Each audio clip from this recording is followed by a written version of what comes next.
Hello student, कैसे हैं आप लोग। आशा करते हैं आप लोग स्वस्थ होंगे, मस्त होंगे और बेहतरीन तरीके से आपकी पढ़ाई चल रही होगी।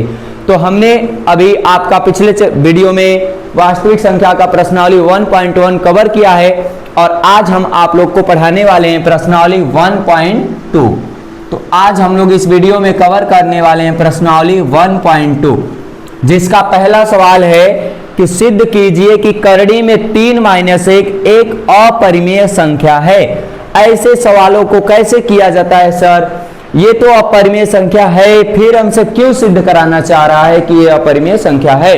तो ऐसे सवालों को करने के लिए सबसे पहले हमें ये सोचना होगा कि ये सवाल ऐसा बनाया क्यों, राइट। जिस प्रकार समझ लीजिए कि अगर हम आपको ये कहें कि बताइए कि ये क्या है, तो आप बोलेंगे सर ये मार्कर है, तो हम कहेंगे नहीं ये मार्कर नहीं है, ये समोसा है। तो आप कहेंगे अच्छा ये समोसा है, तो चलिए आप इसको सिद्ध करके दिखाइए कि ये मार्कर नहीं, ये समोसा है। तो हम इसको खाएंगे, तो खाएंगे तो ये खवाएगा ही नहीं, तो इससे सिद्ध हो गया कि ये समोसा नहीं है। समोसा नहीं तो फिर क्या है, मार्कर है। ऐसे ही सवाल को भी हमें पहले इसका गलत मानना पड़ेगा, फिर हमें प्रूफ करना पड़ेगा कि ये नहीं हो सकता, तब ये क्या होगा, यहाँ एक अपरिमेय संख्या होगी।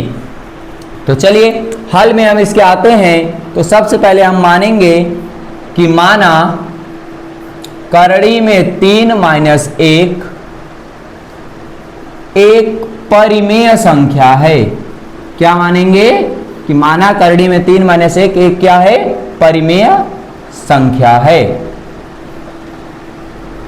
परिमेय संख्या का रूल क्या होता है कि अगर कोई संख्या परिमेय संख्या है तो वह P/Q के रूप में होगी, यानी इसके बराबर क्या हो जाएगा, P/Q। और जहां P और Q क्या होगा, जहां P, Q सहपूर्णांक हैं, सहपूर्णांक हैं। सहपूर्णांक है इसका मतलब क्या सर, सहपूर्णांक का मतलब होता है कि इन दोनों का उभयनिष्ठ गुणनखंड क्या होगा, हमेशा 1 होगा। तो चलिए अब इसके बाद हमें रूट वाली संख्या को लेफ्ट साइड छोड़ना है, बाकी सभी को राइट साइड ले जाना है। तो √3 को इधर रहने दीजिए, इसको उधर ले जाएंगे तो P - Q और सॉरी बटे में Q, ये उधर जाएगा तो प्लस में 1। तो √3 को इधर ही रहने दीजिए, यहाँ लस ले लेंगे तो क्या हो जाएगा, P + Q। अब P या Q का कुछ भी मान रखिए, जैसे P का मान मान लीजिए हम 3 रख लेते हैं, Q का मान 4, तो बटे में Q का मान 4, तो 7/4 ये क्या है, परिमेय संख्या होगी। यानी किसी भी पूर्णांक P और Q के लिए ये हमेशा क्या होगी, परिमेय संख्या होगी। और परिमेय संख्या कभी भी क्या अपरिमेय संख्या के बराबर हो सकती है, नहीं। तो हमारा सवाल सॉल्व हो चुका है। तो आइए पहले लिखिए कि P, Q एक पूर्णांक है, अतः P + Q बटे में Q एक परिमेय संख्या होगी। क्या होगी, एक परिमेय संख्या होगी। अब बताइए क्या कभी भी परिमेय संख्या अपरिमेय के बराबर हो सकता है, नहीं। यानी ये एक दूसरे का क्या कर रहे हैं, विरोध। और ऐसा क्यों विरोध हो रहा है, क्योंकि मैंने इसको गलत माना है, ये था अपरिमेय और मैंने इसको परिमेय मान लिया है। तो नीचे लिखेंगे कि यह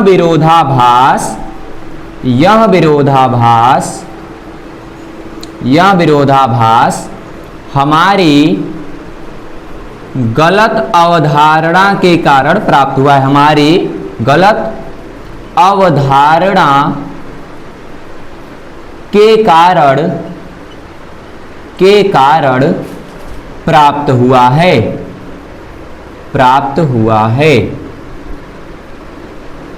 अतः सिद्ध हुआ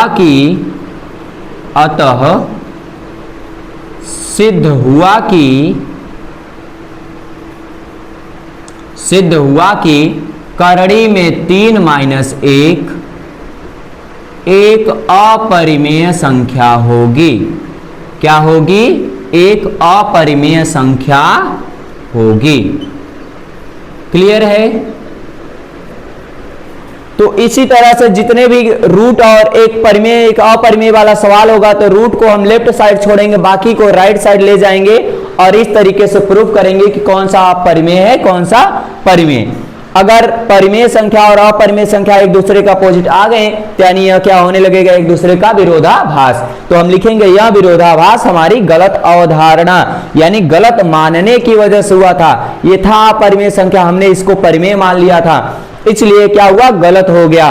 गलत होने के कारण प्राप्त हुआ, तो सिद्ध हुआ कि ये क्या है, एक अपरिमेय संख्या है। क्लियर है? स्क्रीनशॉट लीजिए। दूसरे सवाल की ओर चलते हैं हम लोग। दूसरा सवाल हमारा क्या कह रहा है कि रूट में 5 रूट में 3